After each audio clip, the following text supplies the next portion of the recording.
Eta orain trabak gainditzen jarraituko dugu eta horretarako lagun berri badaukagu. Hemen Ander Cornejo, arratsaldeon. Ander, aurkeztuko zaitugu, zuk gaixotasun genetiko baten ondorioz, begi batean protesia daukazu, bestetik oso gutxi ikusten duzu, baina esan digute alaitasunik ez duzula, galdu, beti aurrera egiten duzula. Bai, hala da, holan egin behar ez. Nik uste oztopoak gainditu eta aurrera egin behar dela beti, holan tokatzen denarekin, bai. Ander, azalduko diguzu nondi datorren zure ikusmen urritasuna? Bai, bueno, kontua da, nire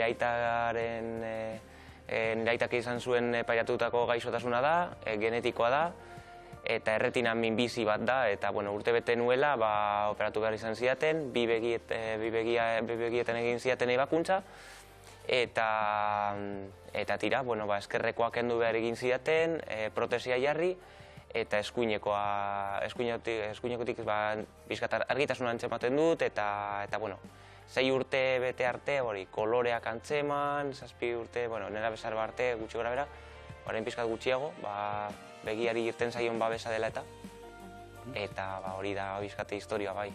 Beraz, txikia zinen ikusmena galdu zenuenean, koloreak aipatu dituzu, oroimen bisualik beste oroimenik baduzu? Aurpegiak adibidez ez ditut inoiz esan txeman, baina koloreak bai, ez, gogoratzen dut holan errepideak, kolore ez tonalidad ezberdinak baizik eta koloreen tonu arruntak. Igual errepidean kotxeen koloreak bai entzematen intuela, adibidez esaten badidazu gaur gorri kolorea zein den, edo urdina, edo berdea, edo dena delakoa bakizkit bereizten nire buruan. Aipatu duzu zure aita ere itxua, baina etzen horregatik etxean geratzekoa, ez da? 30 urtez izan zen fisio gurutzetan. Hori da, bai. Berak Madrien ikasi zuen, onzeren fisioterapia eskolan, eta gero, oposaketak atera, eta gurutzetan egon zen plazarekin, lanpostorekin 30 urte, bai. Eta zuretzat erreferente handi bat izan zen aita? Bai, ikasketetan, hezkuntza arloan, eta bizitzan oroar, oso erreferente importantea. Bera, azkenean, bera irakaskuntzan, liburuekin, adibide zorigoa iztoaren barruan ez, egia da, bera izan dela oso lagungarria.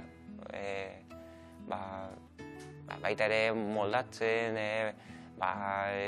janzterak orduan, amarekin batera, aitara izan da adibide izugarria, beti izan da aurrera egitekoa baite. Adibidez, ze truko edo ze adibide erakutsi zizun zure aitak? Esango nuke makiarekin ere trukoak, janaria nola aztertu, baiatrak orduan, ze trukoak jarraitu, eta batez ere, Ani pixkatrak etxan nintzen matematiketan, eta matematikekin ordu pilo bat sartu ditugu ariketak lantzen eta problemak eta holan, bai. Eta alaitasuna ere bai, ez da? Aitaren gandik jasoa izan daiteke? Bai, alaitasuna eta humorea, baita ere, beti aurrera egiteko bide lagun. Ainoak esan du bera gaizpa bat duela, estena, totela, kasu honetan, eta zuk anai bat duzu, anaiak sortea izan du, ez da zure anaiak? Bai, gaixotasun bera, pairatu zuen, eta ebakuntzakin zioten, izan ere Espainia, zen ni estatu batuetara Filadelfiara joan behar izan nintzen, bertan egin tratamendu ia osoa, eta, horrek dakartzan kostuekin ez, familiarentzat, baina, egia da, enpresak nire aitarekin oso ondo portatu zela, eta, gero nire anaiak, Bartzelonaren jaso zuen tratamendua, eta oso ondo, bai. Berak ikusmenia osoa du begi batetik pixkat galdua, baina bestetik ondo ikusten du, ikusmen osoa du. Ander, nola moldatzen zara egunerokotasunean? Ondo, egia esan,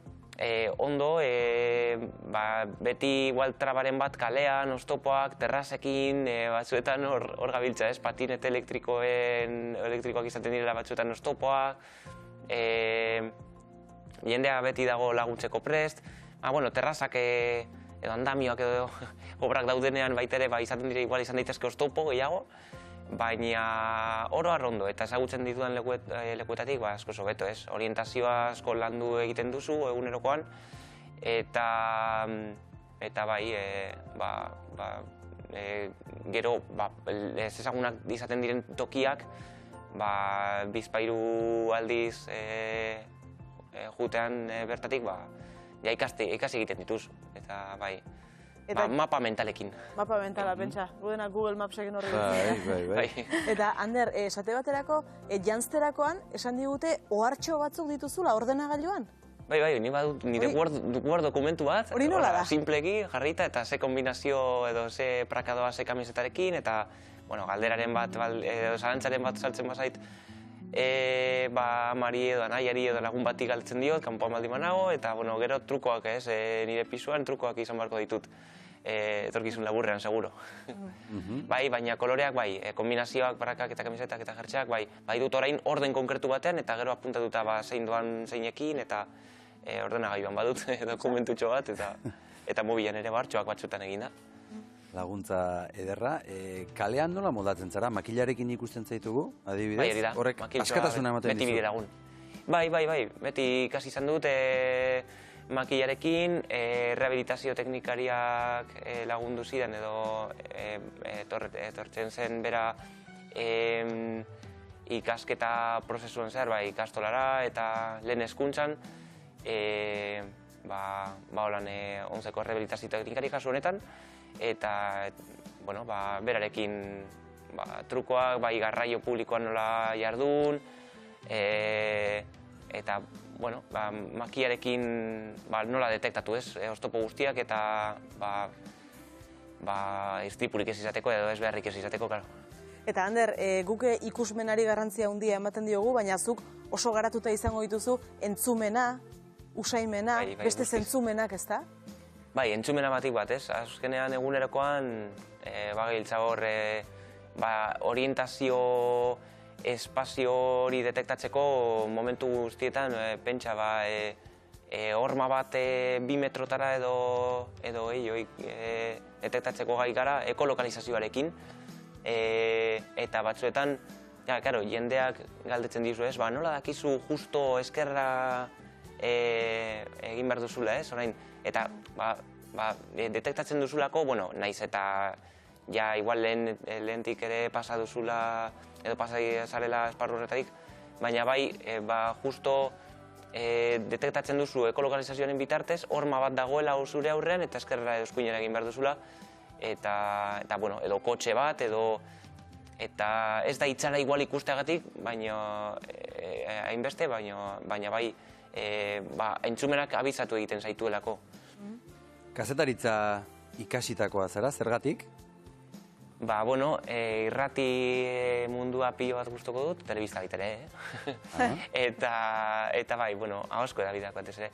Eta beti imitazioak eta irratia entzun izan dut etxean, familian, beti egon da horre presente, eta uste dute... Imitazioak egiten dituzu? Bai, soinuen imitazioak. Bai, Bai. Egira? Ez dakit, adibiderik galdetu daiteken ez dakit, baina... Bai, ez dakit, zulatzeko makina. Egin dezake? Bai.